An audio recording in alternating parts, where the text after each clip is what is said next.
It's dinner. The plates are down, the food is hot, and your phone buzzes on the counter behind you. You don't turn around. You already know who it is. And here's the strange part. Nothing has happened. You haven't answered. Nobody's in trouble. There's no emergency at all. But the evening has already changed shape, and everyone at this table can feel it. If that sounds familiar, you're an enormous company. Right now, something close to 1 in 4 adults in this country is somewhere in the middle of this exact thing. And there is one piece of it that nearly everybody has backwards, including, I'd guess, you. You've probably heard the number, even if you don't remember where. In 1999, a study in one of the largest medical journals followed people caring for a husband or a wife. The ones who said they felt strained were 63% more likely to die over the following 4 years than people who weren't in that situation. That number went everywhere. It's still going. It turns up in articles and pamphlets and waiting rooms. It is quoted with the best of intentions, usually by people trying to get caregivers some help. Here's what almost never gets quoted. What happened next? 5 separate population studies came along afterward and found something close to the opposite. Looked at as a whole group, people caring for someone actually tended to live longer than people who weren't. So which one is true? They both are.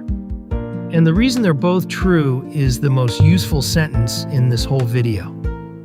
That first study did not measure caring for someone. It measured feeling strained. Caring for someone is not the risk. Strain is the risk. Those are two different things, and only one of them is doing damage, which opens a much better question than the frightening one. What is strain actually doing in there? Start where it shows up first, which is sleep.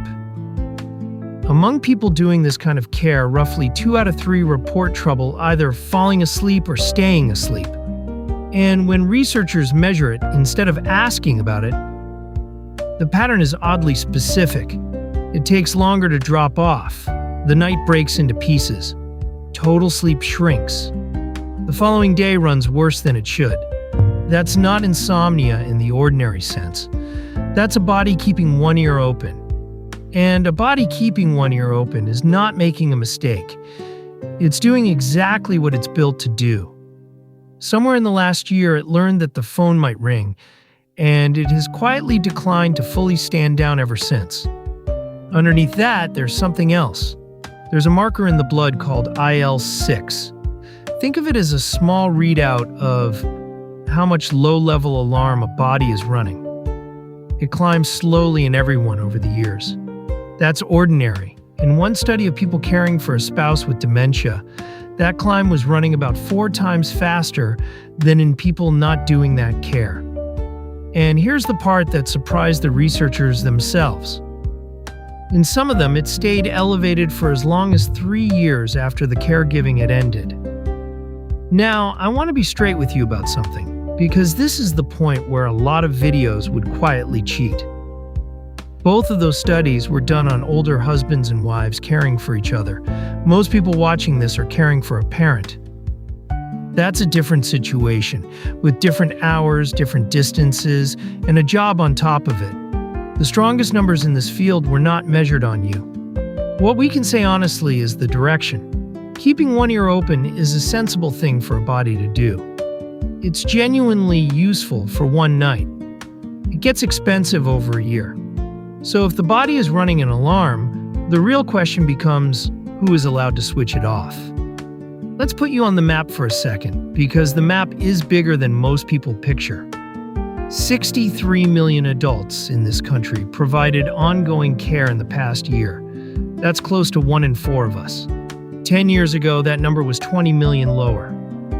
The typical person doing it is 51 years old. 3 out of 5 are women. More than half are handling real medical or nursing tasks, wound care, injections, managing a stack of medications, with no training and nobody checking their work. About half report at least one financial hit because of it. And 39% describe the emotional strain as high. I'm not listing all that to make it heavier. I'm listing it because of what it says about you. You are not doing this badly. You are doing, mostly by yourself, a job that used to be spread across more hands. And there's something genuinely good hiding in that. Strain has been studied directly, not just measured. Moved. There's a trial called REACH-2, randomized, run across 5 American cities, 495 caregiver and patient pairs, in 3 different ethnic groups. Over 6 months, half of them received 9 visits at home and 3 sessions by phone. It worked. Self-rated health went up. The sense of burden came down. And when the researchers traced how the effect traveled, it ran through one thing first: depression coming down. Now you're not in a trial, and nobody's coming to your house 9 times. So here's what was actually inside those visits, in 3 parts. 1. Specific information about the condition, not general education. The specific thing. Why this particular behavior happens at this particular hour of the evening. This is the cheapest item on the entire list, and often the fastest to help, because a behavior you understand stops feeling like something aimed at you. 2. One concrete skill for the moment that keeps repeating. Everybody has one. The same argument at the same hour. The same refusal at the same doorway. The same phone call twice a day. Not 5 new skills. 1, built for the moment that costs the most. And I mean genuinely one. If it's that phone call, the skill might be as small as deciding before you pick up what the last 30 seconds are going to sound like. Not whether to answer, how it ends. Because the part that wears people down usually isn't the call. It's improvising the ending of the same call at the end of the day when there's nothing left to improvise with. 3. Care pointed at the person giving the care, meaning you. This is the one that gets skipped, so let's make it concrete. There's a study of short-stay respite, the kind where somebody else takes over for a day. On the days people used it, their heart's stress response during the first half of that night was measurably lower. Read that again. Their body registered the break while they were asleep. You don't have to feel grateful for a break, or even enjoy it, for it to do its work. It works underneath you. Now the part that saves people the most, because it's usually the first thing they try. Moving closer.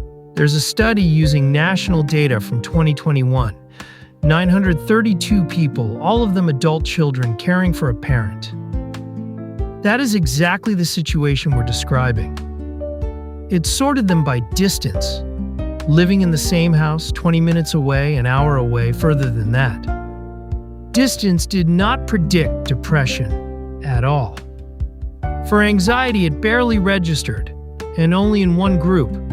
So what did predict how they were doing? Their own health and their own financial situation, which means the most common version of this guilt, I'm not close enough, I should be there more, is aimed at something the evidence says isn't the lever. And rearranging your whole life to fix it is an enormous cost, paid into the wrong account. There's one more thing that doesn't work, and it's the one almost everybody is running on.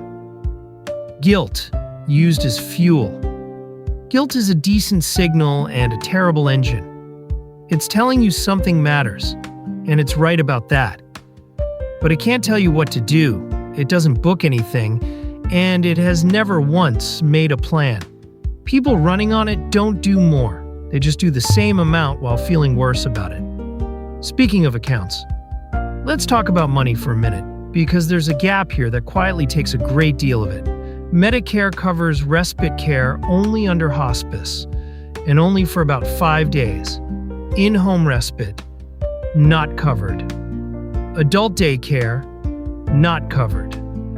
Long-term day-to-day help, the bathing and the dressing and the hours, not covered. Out of pocket, adult daycare runs somewhere in the neighborhood of $100 a day.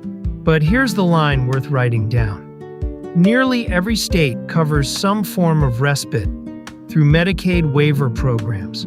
Most people doing this have never been told that and never ask, because nobody hands you a manual on the day this starts.